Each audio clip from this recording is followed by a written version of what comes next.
Guys, dito tayo sa office and sino yung kasama natin ngayon? Magugulat kayo. Of course, our one and only JK Ramon!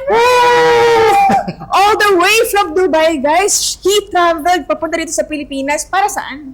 Para sa major event. Which is? Grand launching of economy in the Philippines! Grabe yung commitment ng tao na to, guys. Kasi tingnan nyo naman, all the way from Dubai, bumiyahe dito. Hindi ko lang alam kung anong pinagpaalam nito sa boss niya. Emergency leave, personal reasons. Emergency. Wag nakita niya to, joke lang. Anyway, so makikita niya talaga yung commitment ng tao kasi talagang nag-travel siya all the way from Dubai and he spent for his travel, no? Talaga yung ano niya, yung ticket niya, plane ticket niya, talagang gumasa siya for this. Talagang nakitaan niya talaga siya ng dedication niya when it comes to, of course, helping you guys sa maging profitable sa trading journey niyo, di ba? So, ngayon, syempre, ito na yung oportunidad ko na mas makilala ka, di ba? Na mas makilala kasi, alam niyo guys, itong si JK, kumontak lang to sa akin. He used to be a copy trader, so kinakopy niya ako matagal na. Ilang buwan naman? 1 month. 1 month na siya nangongopya at hindi siya masaya. Masaya naman, pero hindi ganun kasaya. Because conservative lang kasi yung ating social trading account. So talagang very low risk lang yung ating trading approach doon. That is why maliit lang yung kinikita. Kasi syempre, di ba, when you trade, of course, lower risk comes with lower return. Yes. Di ba? So talagang maliit lang. However, if ngayon na parang na-trigger siya, na gusto niya pang aralin yung manual trading kasi gusto niya pang mas kumita ng mas malaki. So right now, tinawagan kita na, di ba? Yes, actually, nung nag-post ako on the public GCs ng lady, I was messaged by a lady Denily and she was asking for a hefty amount to pay directly to her account or whatever. So, nagkaroon ako ng red flag doon. Kaya ang ginawa ko is nag-post ulit ako for a legitimate check doon sa lady na kausap ko. And it turned out that they replied to me na scammer and all and all. Then, another lady Denily messaged me. That was 10 o'clock in the evening in Dubai. So, roughly around 2 o'clock in the morning in the Philippines.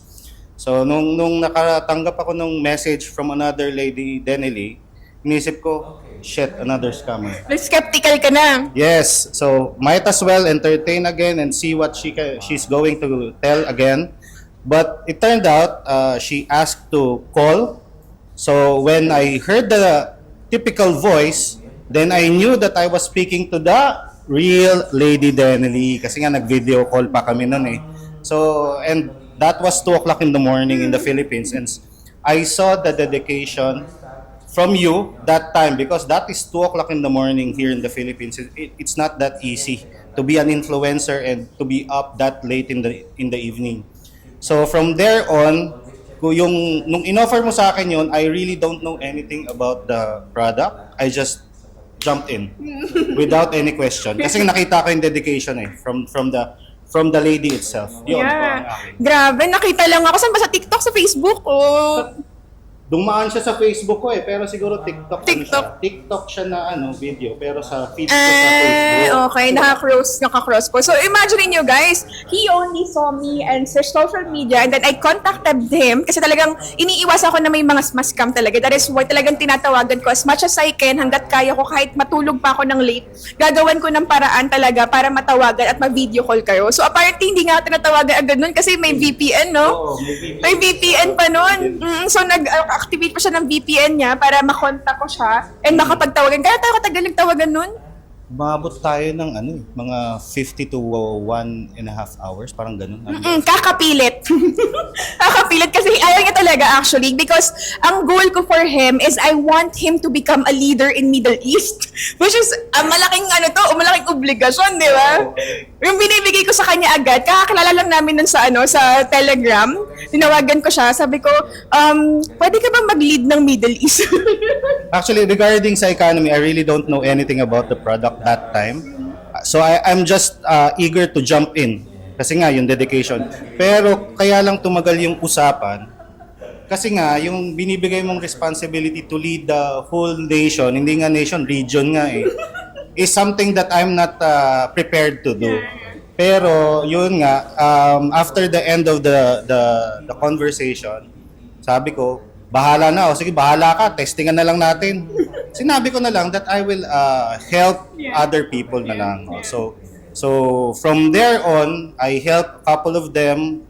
First, I started from Dubai. Then, it extended to the whole UAE. Then, pinasa na rin sa akin pati yung mga other regions. Then, at yun nga, naging Middle East na talaga. Yeah, nagulat na lang din siya na ang dami niya nang hinahawakan ng tao. And then, talagang may obligasyon na siya na mag-lead ng mga tao. And nagulat na lang siya, parang naging 100 plus kayo dun, no? Oo, biglang kaming naging 100 plus. Actually, I started all by myself up to around 60 students. Tapos after nung 60 students, yan na, naging ano na rin, nag-activate na rin yung mga leaders na kinuha natin. So, ngayon, sila na actually ang nag-lead na rin sa mga kanya-kanyang locations nila, and I am the one managing the whole operational sa team namin. Ako, honestly, guys, I was really shocked. Kasi when I appointed him to become the leader of Middle East, I didn't expect na ganun kabilis yung magiging growth ng team niya. Kasi sobrang ano siya very ayaw niya talaga. Like talagang nire-reject niya ako talaga na ayaw niya mag-lead. And he was telling me na hanggang dito na lang siguro ako, ayoko na, ganyan. Tapos nagulat na lang ako, nag-rank advance. Sabi ko, grabe, ang lupit ng taong to. And talagang mini-message siya, sinisisi niya pa ako kasi nasusunugan daw siya. Nasusunugan kasi siya, kaka-assist ng mga students ko. Ng mga students namin. That is why sabi ko, pasensya ka na, babawi na lang ako sa'yo. Kasi talagang sobrang laki ng utang na loob ko sa tao na to because nakita ko talaga yung dedication niya and commitment niya talaga dun sa binitawan niyang salita na tutulong siya sa akin. So talagang I'm really grateful, JK, na talagang committed ka with our team and ikaw ang isa sa mga gem ko dito sa ating legendary circle. So ngayon, kamusta naman ang trading mo so far? Trading is still learning. Of course, I am 3 months into the product economy, and hindi ko masasabi na trader na ako. Hindi ko rin pwedeng sabihin na profitable ako. But what I can say is I am learning from where I started. I am really kumbaga sulit na sulit yung binayad ko, so from the knowledge that I gained from now. And I'm starting to do my own TA. Of course, I still base it on our signals that are coming from our professional traders. And of course, kay Manara. Sobrang galing ng system ni Manara AI scanner. So, from there, I'm checking yung aking ginagawang TA kung kino-confirm ko kung talagang papunta nga doon. So, that's how I do it right now. But of course, I learned it from the Economy Calibrate Academy and also from different trainings that was provided or were being provided to us by continuous webinars by the whole team itself. Yeah, so talagang tuloy-tuloy yung pag-aaral niyo, JK. So imagine niyo, he's just 3 months in trading pero nakakapagturo na siya ng ibang tao. So talagang hindi limited talaga sa kakulangan ng kaalaman mo yung pagtulong sa ibang tao. Pwede mo silang kasabay. Pwede mo silang actually maging classmate, diba? Diba? Yung mga students mo, you can be also a classmate dito sa ating platform na to. And ang pinaganda dito kasi, ito si JK talaga, meron siyang leadership skill. Yun yung nakita ko sa kanya eh. Meron siyang leadership skill and not just that, he can convert a leader to become a leader and produce another leader, and that's another level of leadership talaga. Kasi hindi madaling mag-lead, honestly. Sobrang hirap, ang sakit sa ulo kasi iba-iba yung mga kinakausap mo dyan eh, di ba? Iba-iba yung mga parang iba-iba yung character, iba-iba yung background, and leading people is the most talagang pinakamahirap na talagang haharapin mo when it comes to handling business. And I'm really blessed talaga na talagang merong JK sa family namin na talagang nakakatulong when it comes to leadership kasi talagang grabe yung leadership skill, 'di ba? Talaga. So, guys, ngayon si JK is currently still studying, and I hope guys na if you want to really change your life, gusto yung matutunan yung forex trading, magkaroon kayo ng talagang total route to financial freedom, then si JK na po yung talagang pwede yung kontakin if you are from Middle East. Actually, if anywhere in the world naman, he can assist you. Kasi talagang yung commitment naman ito, talagang ina-assist niya kahit saang lugar pa yan, di ba? Kahit nga sa mga sulok-sulukan ng mundo, ina-assist niya eh. Sobrang grabe, napakabait talaga. Even nga hindi niya na nga mga students, ina-assist niya pa rin. Kaya sobrang nakakatuwa. So if you want guys to be part of Coach JK's team, then this is an opportunity for you that you shouldn't miss. Kasi sobrang talagang tututukan kayo nito.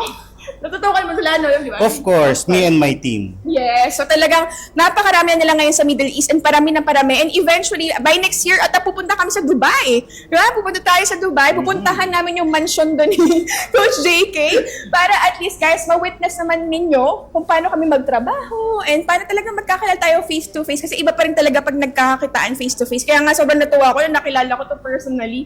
This is our first time to meet talaga actually kasi nagkakitaan nga lang kami sa Telegram. So, ayun guys, I hope to meet you all sa Middle East. I hope na pagpunta namin dyan by next year is mas dumami pa yung team mo. Diba? Of course, we're expecting to increase our student in output and also to spread the word regarding economy, to learn how to do manual trading, and that is our goal to affect Filipino OFW Yeah. communities as well. And if you want to contact us and be part of my team, I'm handling Team Buhangin, which is my base is in Dubai, but we are handling the full Middle East region. And we're with our global partner, Global Pips Mogul, under Coach Lady Danilis supervision also. Yes. So, ayun guys, I hope na maging part kayo ng team ni JK kasi talagang napaka-committed nila when it comes to, of course, teaching you to become profitable in your trading journey. So, thank you guys and thank you JK for Thank your you, madam. time. I Thank you, really madam. appreciate your time and good luck. And I hope to see you all on the May 25th, no? Kasi this coming, tomorrow. Bukas. Tomorrow, we will be having our grand launching. Kaya nga siya pumunta dito, guys, di ba? Yun For nga the eh. grand launching because syempre may award eh, di ba? Ganun lang. So, he's actually earning $3,000 residually, di ba? So, talagang aakyat at aakyat pa. Magiging 5K, magiging 9,000. No, yun naman yung last mo. So, ayun guys, and thank you for watching. And don't forget to connect with Coach JK. Thank you, guys! Thank you. Bye-bye. Yo!